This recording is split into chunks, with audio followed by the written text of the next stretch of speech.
জিনিস যদি কারো সঠিক হয়ে যায় তাহলে ওই ব্যক্তির সালাত পুরোটাই সঠিক। সুবহানাল্লাহ বলেন। 6 সাজদা করা, সাজদা। আর 7 নম্বর রুকুন হচ্ছে সাজদা থেকে উঠে 2 সেজদার মাঝখানে বসা। এখানে আমরা ভুল করি, এক সাজদা থেকে উঠে খালি এইভাবে একটু মাথা উঠিয়ে আবার সেজদা। এরকম মুসল্লি আপনাদের মসজিদে নাই? আছে, এরকমও আছে। হ্যাঁ, এটা হচ্ছে নামাজের 8 নাম্বার আরকান। মানে এক সেজদা থেকে উঠে স্থিরভাবে বসে একটি দোয়া আছে। কি দোয়াটাকে বলতে পারেন? বলেন তো। হ্যাঁ, এটা একটা। হ্যাঁ, আরো আছে। আল্লাহুম্মা গফিরলি ওয়ারহামনি ওয়াহিদিনি ওয়াফিনি ওয়ারজুকনি। কি বলছে জানেন? হে আল্লাহ, তুমি আমাকে ক্ষমা করে দাও। হে আল্লাহ, তুমি আমাকে সুস্থ করে দাও। হে আল্লাহ, তুমি আমার প্রতি রহম করো। হে আল্লাহ, তুমি আমাকে রিজিক দান করো। সুবহানাল্লাহ বলেন। কত সুন্দর সুন্দর দোয়া। আমরা কি বলি জানেন? নামাজটা আল্লাহু আকবার থেকে শুরু করে সালাম ফিরা পর্যন্ত পুরোটাই দোয়া। ইন্না আহাদাকুম ইজা কামা ফিস সালাত ফাইন্নাহু ইউনাজি রাব্বাহু। মানে নামাজের শুরু থেকে শেষ পর্যন্ত পুরোটাই আল্লাহর সাথে কথোপকথন, আল্লাহর সাথে কথা বলা, দোয়া করা। কিন্তু আমাদের দেশে আমরা তো এগুলো অর্থ বুঝি না।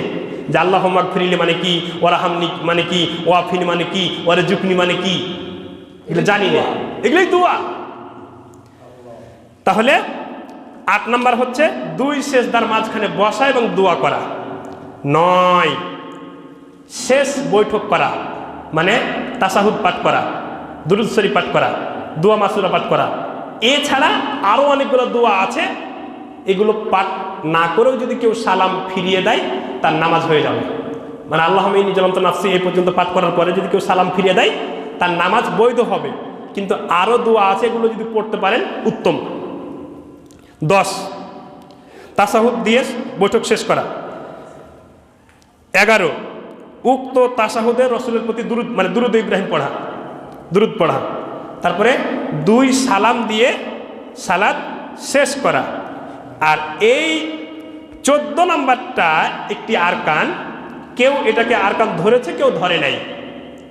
এই 13টা হাদিসে এসেছে। আর 14 নাম্বারটা হচ্ছে তারতিব, মানে পর্যায়ক্রম বজায় রাখা। মানে আগা পিছা করা যাবে না। আপনি যদি শেষদার আগে রুকু করেন নামাজ হবে কি? হবে না। এটা হচ্ছে তারতিল বজায় রাখা। এটা হচ্ছে আমরা নামাজের আরকান বললাম। এবার নামাজের ওয়াজিব। নামাজের ওয়াজিব কয়টা আপনারা কেউ বলতে পারবেন? যেহেতু নামাজ সম্পর্কে আলোচনা শুরু করেছি, মানে খুঁটি নাটি বিস্তারিত বলবো। নামাজের ওয়াজিব হচ্ছে 8টি। এগুলো কি জানার দরকার আছে না? এগুলো যদি এখন না জানেন তো কখন জানবেন? 1 তাকবীর বলা, এগুলো কিন্তু ওয়াজিব। এতক্ষণ যেটা বললাম এটা আরকান, নিয়ম, আহকাম। আর এটা হচ্ছে ওয়াজিব, মানে জরুরি, ফরজের কাছাকাছি। 2 রুকু তাসবিহ পাঠ করা। 3 ইমাম ও মুক্তাদি উভয়ের জন্য সামি আল্লাহু লিমান হামিদা বলা। আমাদের সমাজে ইমাম শুধু রুকু থেকে উঠে বলছে সামি আল্লাহু লিমান হামিদা, মুক্তাদি সবাই চুপ। আপনারা বলেন তো নাকি? মনে মনে বলেন তো? হ্যাঁ, এটা কিন্তু মনে রাখবেন মাসালা, যে ইমামকে নির্ধারণ করেছেন শুধু অনুসরণ করার জন্য। কিন্তু ইমাম কোনো আপনার দোয়া আপনাকে পাঠ করে দিবে না। আপনার দোয়া আপনাকে পাঠ করতে হবে। আপনার দোয়া আপনাকে পাঠ করতে হবে। কিন্তু ইমাম কি জন্য লাগবে? তাকে অনুসরণ করার জন্য একজন ইমাম লাগবে। আর আপনার দোয়া আপনাকে পাঠ করতে হবে। ইমাম সামি আল্লাহু লিমান হামিদা বলবে, আপনাকেও সামি আল্লাহু লিমান হামিদা মনে মনে বলতে হবে। 4 রব্বানা লাকাল হামদ, এই পর্যন্ত অন্তত পক্ষে পর্যন্ত বলা। এখানে একটা হাদিস আছে, রাসূল করিম সাল্লাল্লাহু আলাইহি ওয়াসাল্লাম নামাজ পড়াচ্ছিলেন। তো রাসূল সাল্লাল্লাহু আলাইহি ওয়াসাল্লাম সামি আল্লাহু লিমান হামিদা বলার পরে এভাবে হাত তুলে হাত ছেড়েছেন। তখন পিছন থেকে একজন সাহাবী সামি আল্লাহু লিমান হামিদা বলার পরে রব্বানা লাকাল হামদ বলেছে। সাহাবীরা এ পর্যন্ত বলেছে। তো ওই সাহাবী আর একটু যোগ করে বলেছে, কি বলেছে? হামদান কাসীরান তাইয়্যিবান মুবারাকান ফি। তো এই কথাটা আল্লাহ রাব্বুল আলামিনকে এত বেশি পছন্দ হয়েছে, সাথে সাথে ফেরেশতা চলে আসছে মুহূর্তের মধ্যেই, যে 30 জন ফেরেশতা তার আমল নামায় নেকি লিখার প্রতিযোগিতা শুরু করেছে। সুবহানাল্লাহ বলবেন না? সালাম ফিরানোর পরে রাসূল সাল্লাল্লাহু আলাইহি ওয়াসাল্লাম বলছে, এই তোমরা কে এই অতিরিক্ত শব্দটুকু বলেছ? ভয় পেয়ে গেছে, মনে করছে আমি বোধহয় অন্যায় করেছি, কিন্তু কত যে উত্তম কাজ করেছে এবার শুনেন। তো ভয়ে ভয়ে সেই সাহাবী বলছে, ইয়া রাসূলুল্লাহ আমি করেছি। তো বলছে, শোনো, আমি যা দেখি তোমরা তা দেখো না।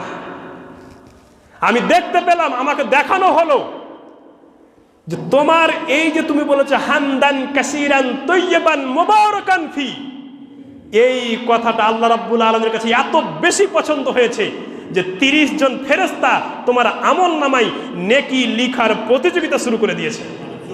সুবহানাল্লাহ। তাহলে কি আমরা বলবো? রব্বানা লাকাল হামদ হামদান কাসীরান তাইয়্যিবান মুবারাকান ফি। 5, সেজদাত তাসবিহ পাঠ করা।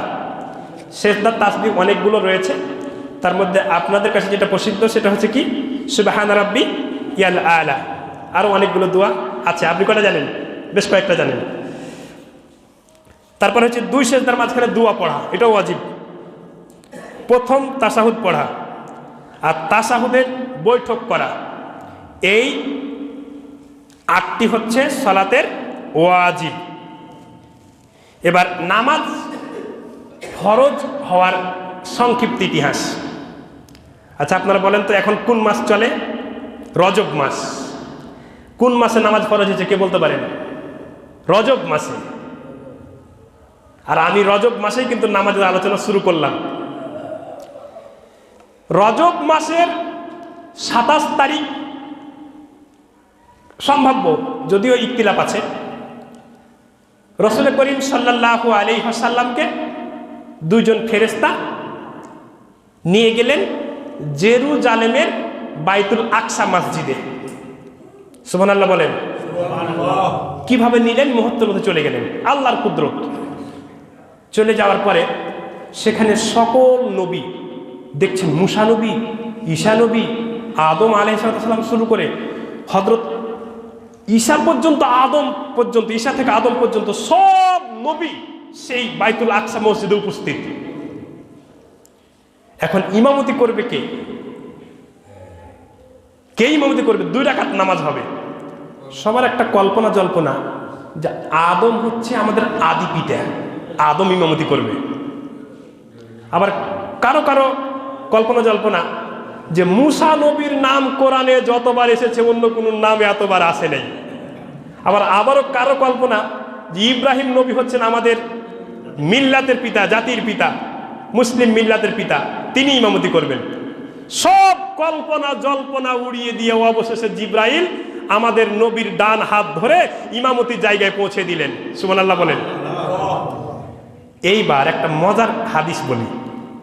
নামাজ শেষ হতে না হতে জিব্রাইল 2টা পিয়ালা, একটা পিয়ালায় আছে মধু আর একটা পিয়ালা রয়েছে শরাব মানে মদ। তো 2টার কালার কিন্তু একই রকম। এখন রাসূল সাল্লাল্লাহু আলাইহি ওয়াসাল্লাম কোনটা নেবেন? তো রাসূলুল্লাহ সাল্লাল্লাহু আলাইহি ওয়াসাল্লাম কিন্তু মধু খেতে পছন্দ করতেন এবং মধুর কিন্তু খুব কোয়ালিটি গুণ চিনতেন। তিনি বুঝতে পেরেছেন এটাই মধু এবং তিনি মধুটাই নিলেন। মধুটা নিয়ে খাওয়া শেষ করতে পারেননি, এমত অবস্থায় জিব্রাইল এই বোরাক নামক একটা প্রাণী, যেটা হচ্ছে ঘোড়ার থেকে একটু ছোট, গাধার থেকে একটু বড়, মানে মাঝামাঝি একটা প্রাণী, এই প্রাণীর ওপরে উঠিয়ে নিয়ে চলে গেলেন। তো কোনো কোনো তাফসীরকারক এখানে বলেছেন আল্লাহ নবী সাল্লাল্লাহু আলাইহি ওয়াসাল্লাম সেদিনকে যদি মধু সম্পূর্ণ চেটে খেতে পারতেন তাহলে কোন উম্মাত তার জাহান্নামে যেত না। কিন্তু এমনটি আল্লাহ করেননি, মানে কিছু লোক জাহান্নামে যাবে। এটা আল্লাহর একটা মহিমা, এটা আল্লাহ করবেন না, সবাইকে জান্নাতে দেবেন না। তো তো সেদিনকে আল্লাহ নবী সাল্লাল্লাহু আলাইহি ওয়াসাল্লাম যদি পিয়ালা সম্পূর্ণ চেটে মধু খেতে পারতেন, তাহলে কোনো উম্মত, মানে আমাদের উম্মতে মুহাম্মদী কেউ জাহান্নামে যেত না। কিন্তু খেতে পারেন নাই, সময় হয় নাই, নিয়ে চলে গেলেন। সংক্ষিপ্ত কথা বলি, তারপরে পর্যায়ক্রমে মুসা নবীর সাথে দেখা হলো, ঈসার সাথে দেখা হলো, চতুর্থ আসমানে ইদ্রিসের সাথে দেখা হলো, সবার সাথে দেখা হলো। এবার সংক্ষেপে বলি, এই রজব মাসে আল্লাহ রাব্বুল আলামিন তার নাবিকে কোথায় নিলেন? আরশে আজিমে নিলেন। সুবহানাল্লাহ বলেন।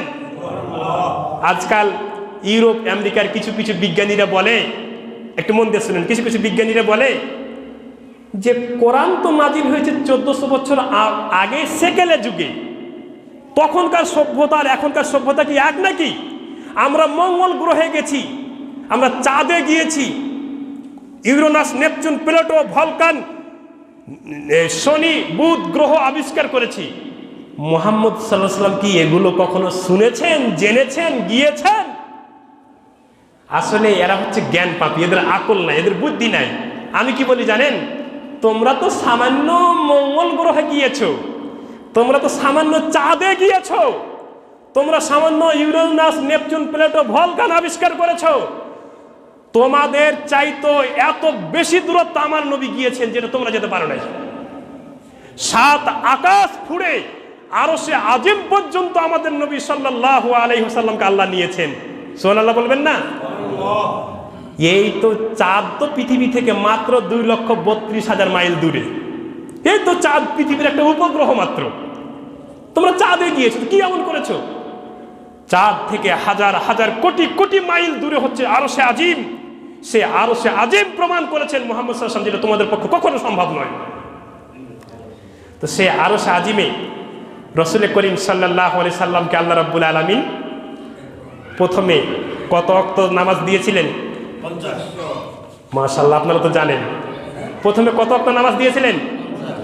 50 ওয়াক্ত নামাজ দিয়েছিলেন। 50 ওয়াক্ত নামাজ নিয়ে আমাদের নবী খুশি হয়ে চলে আসছেন। মুসা নবীর সাথে দেখা। মুসা বলছেন, হে আল্লাহর নবী, আল্লাহ তো প্রত্যেক নবীকে কিছু উপহার দেন, আপনাকে কি উপহার দিয়েছেন? বলছে, আল্লাহ রাব্বুল আলামিন আমাকে 50 ওয়াক্ত নামাজ উপহার দিয়েছেন। মুসা নবী বলছেন, শুনেন, আমার অতীতের তিক্ত অভিজ্ঞতা থেকে আমি বলি, আমার উম্মতের থেকেও আপনার উম্মত কমজোর, দুর্বল, এরা 50 ওয়াক্ত নামাজ পড়তে পারবে না। আপনি দয়া করে অনুগ্রহ করে আবার আল্লাহর কাছে যান, আল্লাহ যেন আপনার নামাজ একটু কমিয়ে দেন। গেলেন, 5 ওয়াক্ত কমালেন, কত থাকলো? 45। এবার আবার দেখা হলো, কত ওয়াক্ত? 45। প্লিজ আপনি আবার যান, 45 ওয়াক্ত নামাজ আপনার উম্মত পড়তে পারবে না। আবার গেলেন, আবার কয় ওয়াক্ত কমিয়ে দিলেন? এবার কত থাকলো? 40। এইভাবে কমাতে কমাতে কমাতে কমাতে 5 ওয়াক্ততে গিয়ে শিরোধার্য হলো। এবার আল্লাহ কি বলছে, একটা মজার কথা শুনেন। আল্লাহ বলছে, শোনো মুহাম্মদ, আমার কথা কিন্তু কথাই, আমার কথা কখনো পরিবর্তন হয় না। তো তুমি হচ্ছে আমার হাবিব, আর ইব্রাহিম হচ্ছে আল্লাহর খলিল। খলিল মানে বন্ধু, হাবিব মানেও বন্ধু, কিন্তু একটু পার্থক্য আছে। খলিল মানে হচ্ছে দূর সম্পর্কীয় বন্ধু, আর হাবিব মানে হচ্ছে ক্লোজ বন্ধু, কাছের বন্ধু। তো তোমার রিকোয়েস্ট আমি ফিরিয়ে দিইনি, তুমি যতবারই আমার কাছে আবেদন করেছো আমি ততবারই কমিয়ে দিয়েছি, কিন্তু আমি এক কথার। আল্লাহ বলছে, আমার কথা কখনো পরিবর্তন হয় না। তো ঠিক আছে, আমি তো নামাজ 50 ওয়াক্তই দিয়েছিলাম, তো তোমার উম্মাত যদি এই 5 ওয়াক্ত নামাজ যদি ঠিক মতো পড়তে পারে, তো আমি যেহেতু 50 ওয়াক্তই ফরজ করেছিলাম, 50 ওয়াক্তেরই নেকি দিয়ে দিব। সুবহানাল্লাহ। তাহলে আমরা যদি 5 ওয়াক্ত নামাজ পড়ি, কয় ওয়াক্তের নেকি পাবো? 50 ওয়াক্তের নেকি পাবো। এবার আবু হুরায়রা রাদিয়াল্লাহু থেকে একটি হাদিস বর্ণিত, তিনি বলছেন, রাসূল করিম সাল্লাল্লাহু আলাইহি ওয়াসাল্লাম আমাদেরকে একদিন জিজ্ঞেস করলেন যে, তোমাদের বাড়ির সামনে যদি একটা প্রবাহিত নদী থাকে, প্রবাহিত মানে পানি চলাচল করে, প্রবাহিত নদী থাকে, আর এই নদীতে যদি কেউ 5 বার গোসল করে, তবে ওই ব্যক্তির শরীরে দেহে কি কোনো ময়লা থাকতে পারে? তখন সাহাবায়ে কেরাম বললেন, না, ওই ব্যক্তির দেহে কোনো ময়লা থাকতে পারে না। তখন রাসূল সাল্লাল্লাহু আলাইহি ওয়াসাল্লাম বললেন যে 5 ওয়াক্ত নামাজের উদাহরণ হচ্ছে এইটাই, যে একজন মুমিন মুসলমান যদি 5 ওয়াক্ত সালাত আদায় করে তো ওই ব্যক্তির কোনো পাপ থাকতে পারে না। সুবহানাল্লাহ। এবার আরেকটি হাদিস বলি। আবু উসমান রাদিয়াল্লাহু তাআলা আনহু সালমান রাদিয়াল্লাহুর সাথে একটা গাছের নিচে শুয়েছিলেন। তো সেই সময়ে গাছের পাতা ঝরছিল।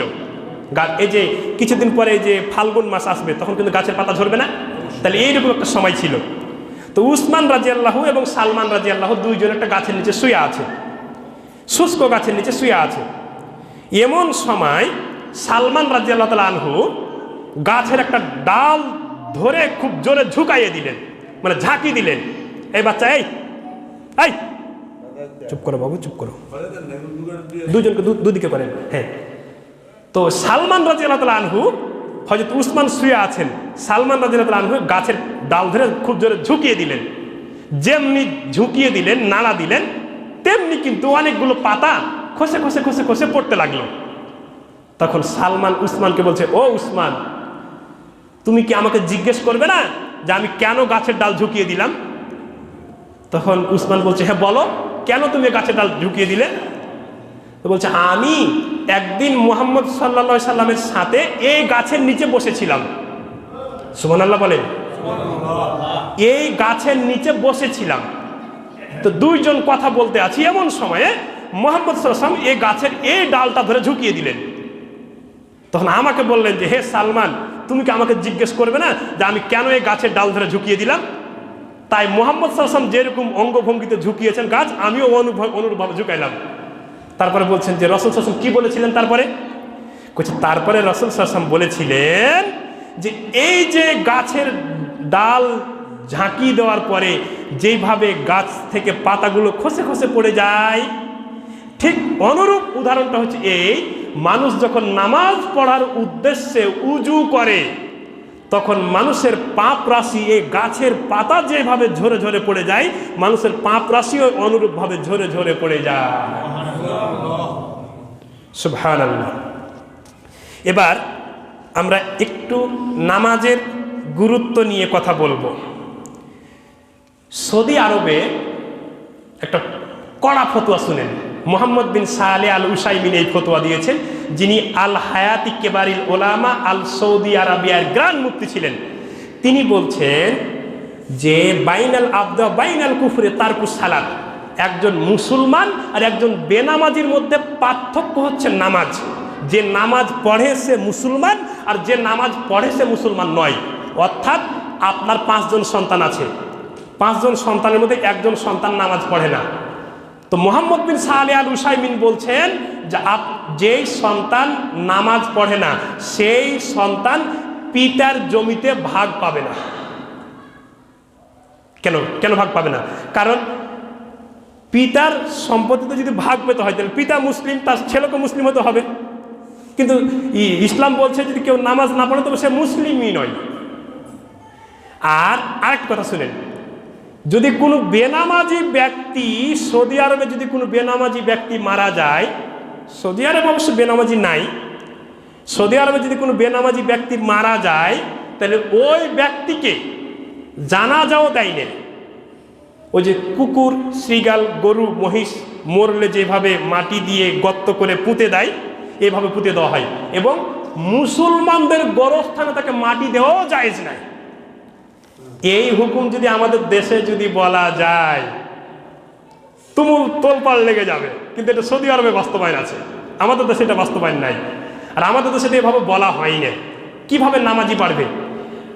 অনেকে আমাদের দেশে বলে যে 90% মুসলমান। আমি এটা বলি না, আমি বলি যে বাংলাদেশে 5% মুসলিম নাই। পৃথিবীতে সব জায়গাতে সিট ফাঁকা ভাই। আপনি উড়োজাহাজে মানে প্লেনে চড়বেন, সিট ফাঁকা নাই। ট্রেনে চড়বেন, 10 দিন আগে টিকিট কাটতে যাও, সিট ফাঁকা তো দূরের কথা, টিকিটই নাই। আপনি বাসে চড়বেন, তাও সিট ফাঁকা নাই। আপনি কোথাও সিট ফাঁকা নাই, সিট শুধু এক জায়গায় ফাঁকা। সেটা কোথায় বলতে পারেন? মসজিদে সিট ফাঁকা। বাসে, লঞ্চে, ট্রেনে, প্লেনে কোথাও সিট ফাঁকা নাই। সিট শুধু খালি মসজিদেই ফাঁকা থাকে। অথচ মসজিদের সিট নিতে কিন্তু কোনো পয়সা লাগে না। এখানে সওয়াব রয়েছে। কিন্তু আমরা মানুষকে কিভাবে নামাজের দাওয়াত দিলাম যে মানুষকে আমরা বুঝাতে পারলাম না সালাতের গুরুত্ব। তা আমি আপনাদের সম্মুখে যেহেতু সালাত সম্পর্কে আজকে শুরু করেছি, ইনশাল্লাহ যত জুমাই লাগুক সালাতের বিষয়টা আমি শেষ করবো ইনশাল্লাহ। আজকে শুধুমাত্র সালাতের গুরুত্ব পর্যন্ত, আরকান, আহকাম, ওয়াজিব এবং শর্তসমূহ এটি বললাম। আল্লাহ রাব্বুল আলামিন আমাদেরকে 5 ওয়াক্ত সালাত আদায় করার তৌফিক দান করে বলেন আমিন।